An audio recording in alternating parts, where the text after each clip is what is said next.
오늘 이 새벽에 하나님께서 함께 하시기를 또 은혜 베푸시기를 주님의 이름으로 축복합니다. 특별 새벽 기도회는 특별한 기도회이기 때문에 따로 말씀을 준비하는 것도 좋지만 우리가 성경을 1년에 일독하기 때문에 시편 말씀을 좀 이어서 나가려고 합니다. 그런데 감사주의를 준비하는 거고 또 총 출석 전도주의를 준비하는 과정에 있기 때문에 또 월삭 기도회의 이런 의미들을 다 묶어서 말씀을 좀 전해보려고 합니다. 오늘은 시편 121편부터 130절까지인데요. 이 긴 내용을 감사라고 하는 관점으로 좀 바라보려고 합니다. 관점이라는 게 상당히 중요합니다. 관점. 똑같은 사람이라 하더라도요, 그 사람을 사랑의 관점으로 바라보면 다 용서할 수 있고 다 이해할 수 있습니다. 그런데 그 사람을 미움의 관점으로 바라보면 다 이해할 수 없습니다. 다 용서할 수 없죠. 그리고 그 사람이 잘하면 잘할수록 더 미워집니다. 왜냐하면 바라보는 관점이 어디에 있느냐에 따라서 똑같은데도 불구하고 결과는 달라지는 거죠.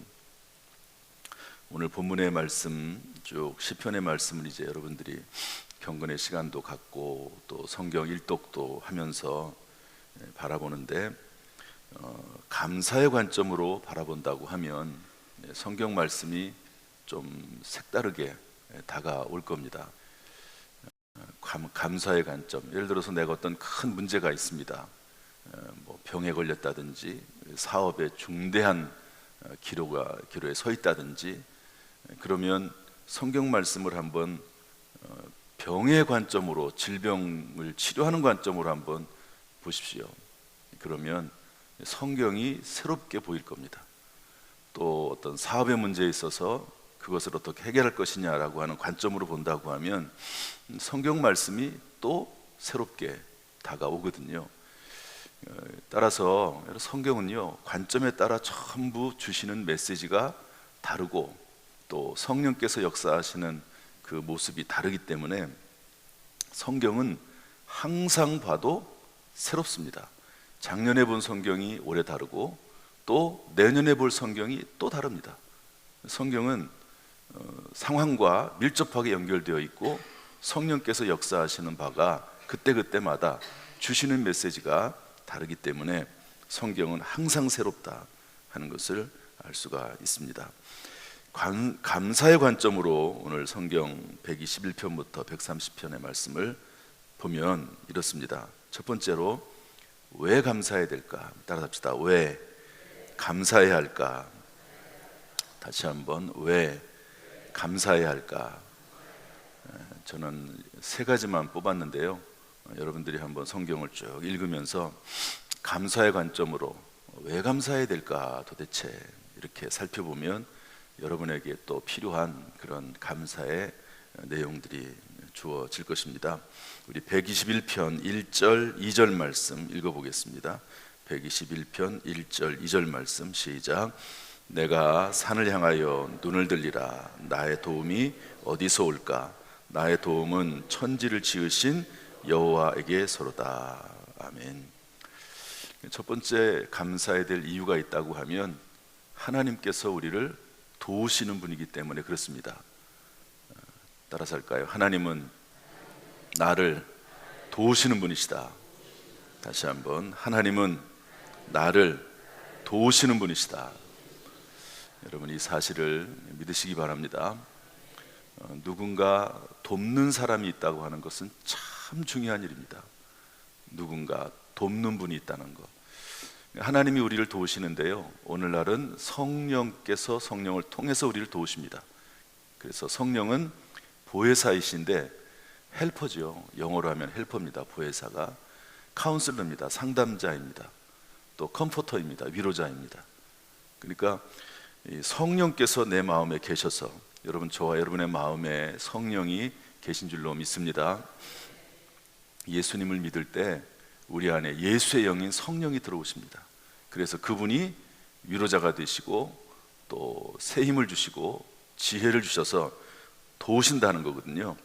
여러분, 내 안에 계신 성령님께 늘 물어보고 그분의 도우심을 받으시길 바라고, 그 안에서 하나님 앞에 감사할 수 있기를 주님의 이름으로 축복합니다. 두 번째로 왜 감사해야 되냐면요, 126편 5절 6절 말씀 읽어보겠습니다. 126편 5절 6절 말씀, 이 말씀도 워낙 유명한 말씀이지요. 5절 6절 읽겠습니다. 시작. 눈물을 흘리며 씨를 뿌리는 자는 기쁨으로 거두리로다. 울며 씨를 뿌리러 나가는 자는 반드시 기쁨으로 그 곡식단을 가지고 돌아오리로다. 여러분, 이 말씀은 하나님의 의지이며 하나님의 약속입니다. 반드시란 단어를 6절에 쓰고 있습니다.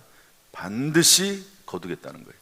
반드시 하나님께서 우리의 수고, 우리의 눈물을, 헌신을 하나님께서 잊어버리지 아니하시고 반드시 가장 좋은 곳으로 30배, 60배, 100배의 열매를 맺게 하신다는 사실, 여러분, 이것이 우리가 감사해야 될 조건이 되는 줄로 믿습니다.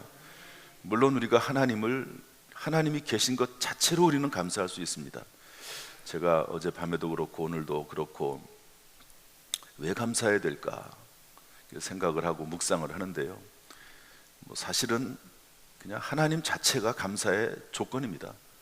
하나님이 계신 것 자체가, 전능하신 하나님, 창조주 하나님, 이분을 믿고, 그리고 이 땅이 전부가 아니고 천국이 있다는 거, 그게 정말로 감사의 조건이더라고요.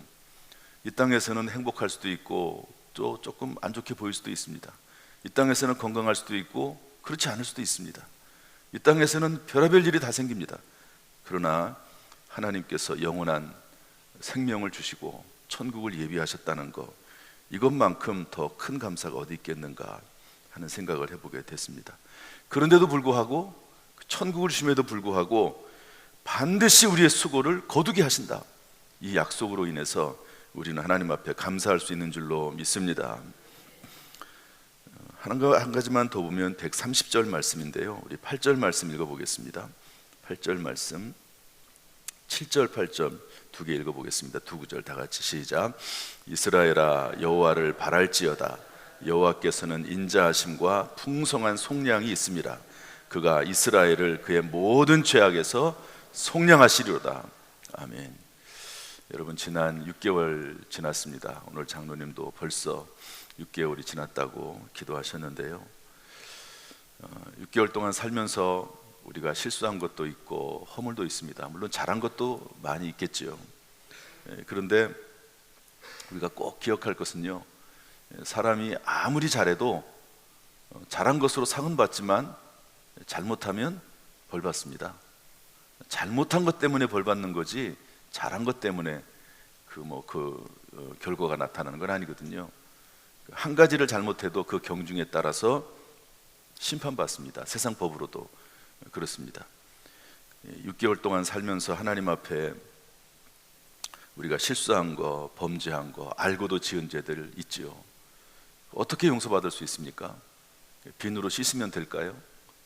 우리의 때는 비누로 씻으면 돼요. 아침에 일어나서 다 세수하고 오셨죠? 대답이 어떻게, 다 졸고 계신가 어떻게? 다 세수하고 오셨죠? 세상의 때는 그렇게 씻을 수 있습니다. 혹시 세상의 범죄는요, 감옥 갔다 오면 돼요.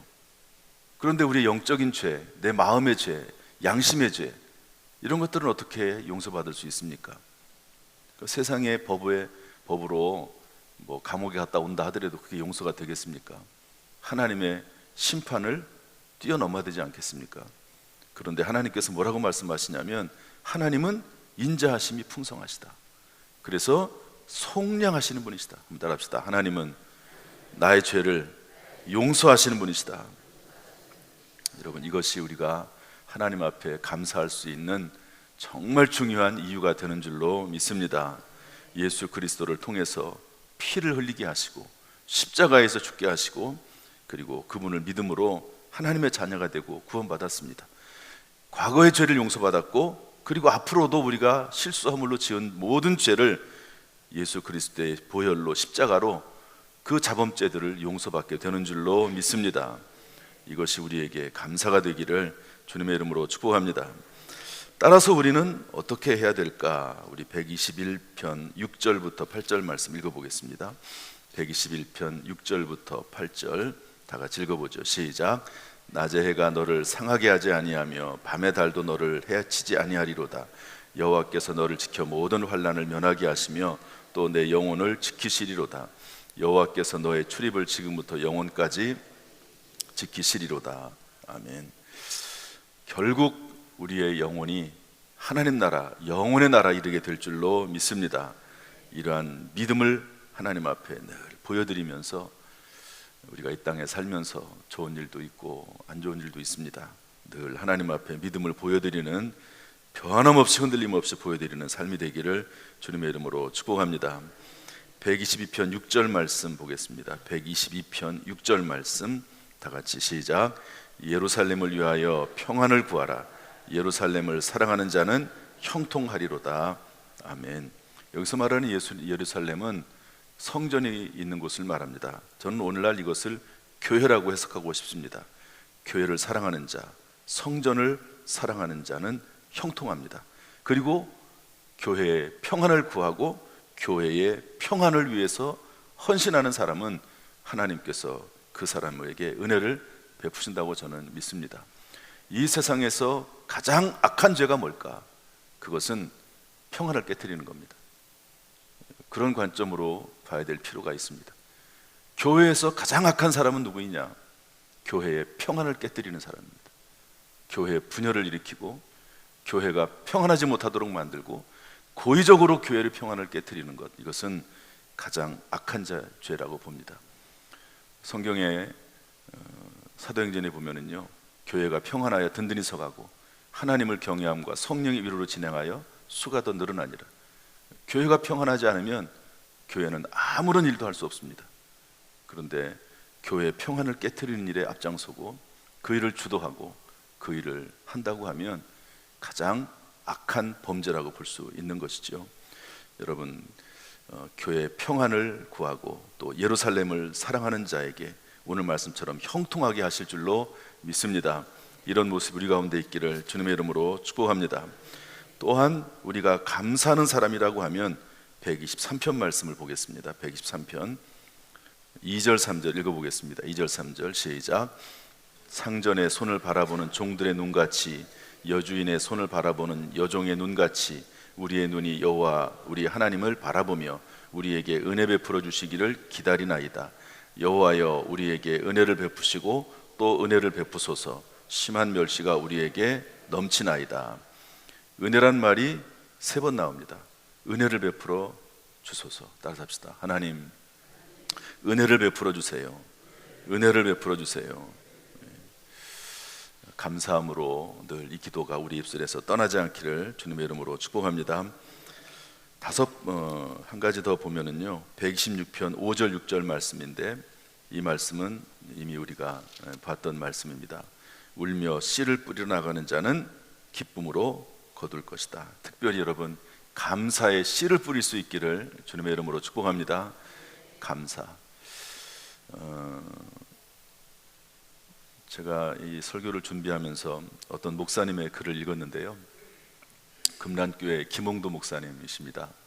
참 유명한 분이죠. 그의 어머니는 이숙녀라고 하는 분인데 아들만 4명을 길렀습니다. 그런데 아들이 다 목사가 됐습니다. 그런데 아들이 다 전부 아주 큰 대형교회 목사가 됐어요. 쉽지 않습니다. 그런데 그 김홍도 목사님의 글에 보면 이렇게 되어 있습니다. 그런 큰 교회의 목회를 하면 얼마나 좋을까, 그렇게 생각하는 분이 있을지 모르지만은요, 겉으로 보는 것하고 속으로 가지고 있는 또 그분들이 경험하는 그 경험은 다릅니다.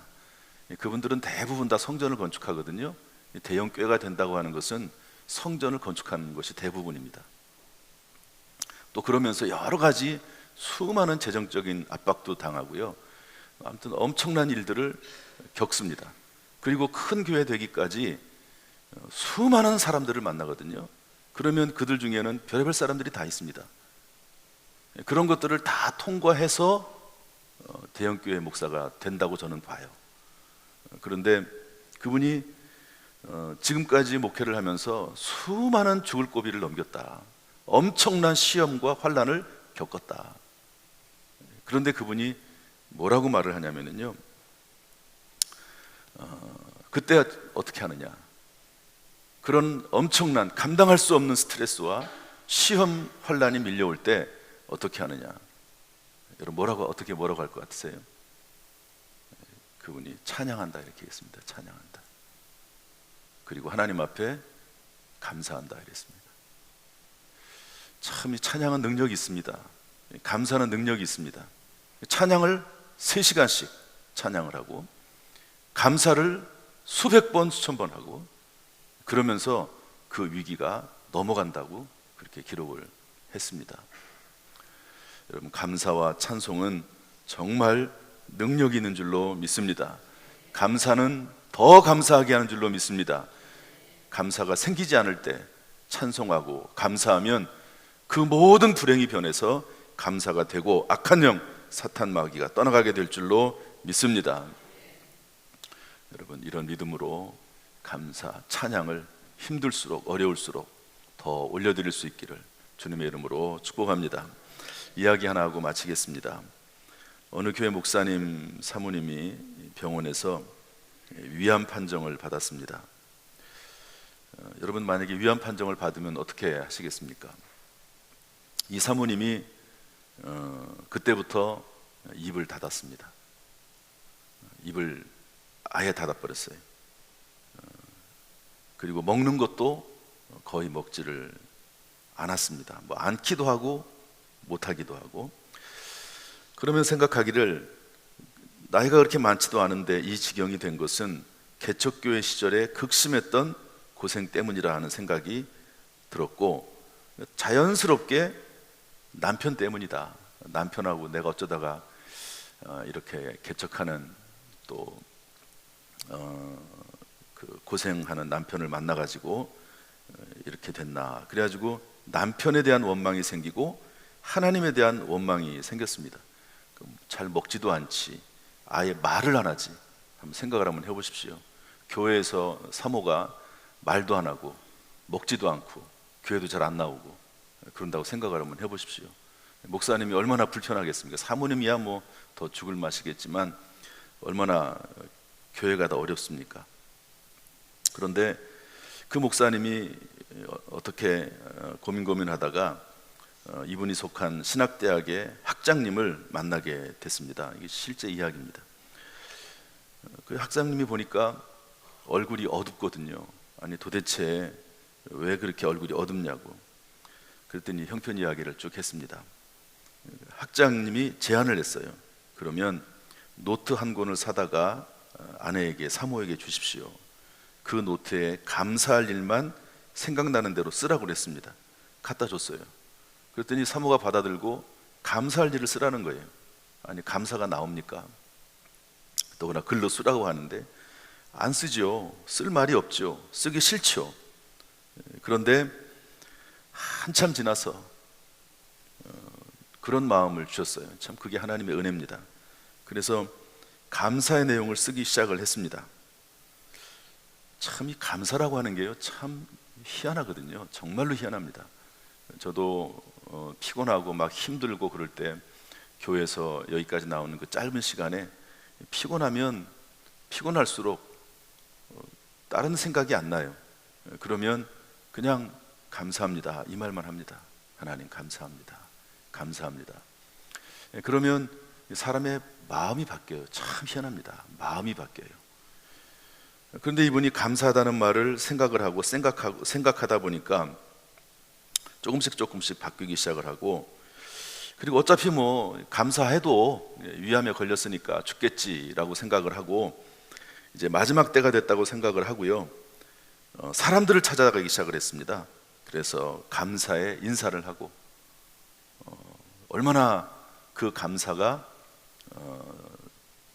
깊겠습니까? 죽음을 앞에 둔 감사라고 볼 수 있죠. 그렇게 해서 계속 그 일을 했습니다. 그랬더니 희한하게도 통증이 사라지고 다리에 힘이 생기고 병원에 갔더니 암세포가 사라져가기 시작을 했다 하는 그런 이야기입니다. 그래서 이분이 실제로요 살아났어요. 실제로 위암에서 건짐을 받았습니다. 항상 이런 일이 있을 수는 있지는 않다고 저는 봅니다. 그렇지만 하나님께서 하시고자 하시면 이런 일도 가능하다 하는 것을 알 수가 있습니다.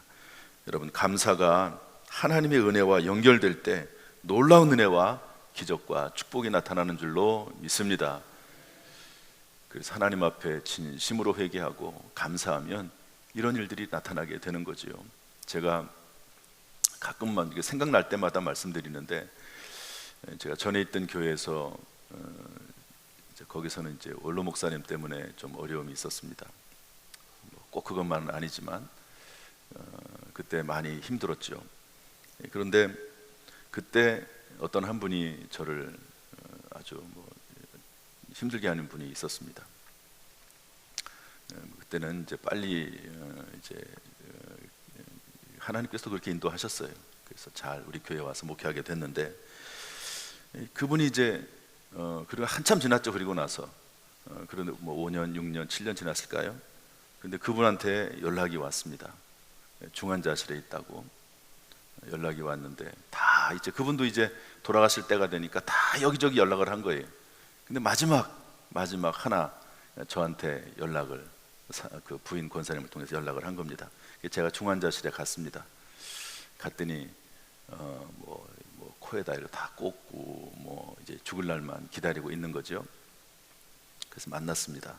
그랬더니 저를 보자마자 눈물을 흘리시면서 목사님 죄송합니다, 잘못했습니다, 그러더라고요. 그래서 그분을 위해서 기도해주고 왔는데요. 그분이 곧 돌아가실 분이라고 생각이 됐었는데 또 병원에서 그렇게 얘기했고, 근데 그분이 본인이 할 회개를 다 했습니다.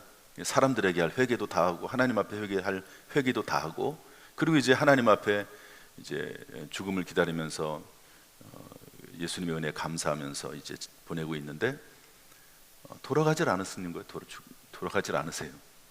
그래가지고 그분이 중환자실에서 나오고, 그리고 나서 그분이 연세가 좀 있으신 분인데, 그리고 나서 한 5년, 6년 그거보다 좀 더 지난 것 같아요. 그리고 나서 연락이 왔더라고요. 돌아가셨다고. 하나님께서 우리가 살아나가는 동안 어쨌든 하나님을 우리가 더 사랑하고, 그리고 예수 그리스도로 말미암아 죄 용서받고, 그리고 하나님 앞에 감사하게 되고, 이렇게 살다가 하나님의 부름을 받을 수 있다고 하는 것은 정말 귀중한 일이라고 봅니다. 여러분, 감사절기를 맞이해서 우리의 마음속에 감사형 임하기를 주님의 이름으로 축복합니다. 말씀을 마치겠습니다. 감사가 행복해지는 연습이라면 불평은 불행해지는 연습입니다. 감사는 하나님의 뜻이고 원망은 사탄의 뜻입니다. 감사가 희망을 향해 달려가는 길이라면 불만은 절망을 향해 달려가는 일입니다. 이번 감사절기에 감사가 회복되고 감사형으로 충만하기를 주님의 이름으로 축복합니다. 축복합니다. 기도하겠습니다. 하나님 아버지, 벌써 6개월을 지나 보냅니다. 순간순간마다 하나님의 은혜요, 하나님의 도우심 뿐임을 고백합니다. 내가 무엇을 잘해서 지나온 것 같지만 하나님이 알게 모르게 지켜주시고 은혜 베풀어 주시고 보호하셔서 에베네셀 여기까지 온 줄로 믿습니다. 하나님의 은혜에 감사, 찬송, 영광을 돌리고 하나님의 모든 성도들에게 또 우리 교회에 은혜의 은혜를 더하여 주옵소서. 감사를 회복하게 하여 주옵소서. 감사 영임하게 하여 주옵소서. 평생 감사, 항상 감사, 범사에 감사, 현재 감사, 주님 앞에 감사 영광 돌릴 수 있도록 도우시기를 원하오며 예수님의 이름으로 축복하며 기도하옵나이다. 아멘. 이제는 우리 주 예수 그리스도의 은혜와 아버지 하나님의 무한하신 사랑과 성령님의 교통하심이 이 시간 주의 전에 나와서 예배드리는 모든 성도들, 특별히 감사 절기를 맞이해서 감사가 입에서 충만하기를, 늘 감사의 삶을 살 수 있게 되기를 간절히 축원하옵나이다. 아멘.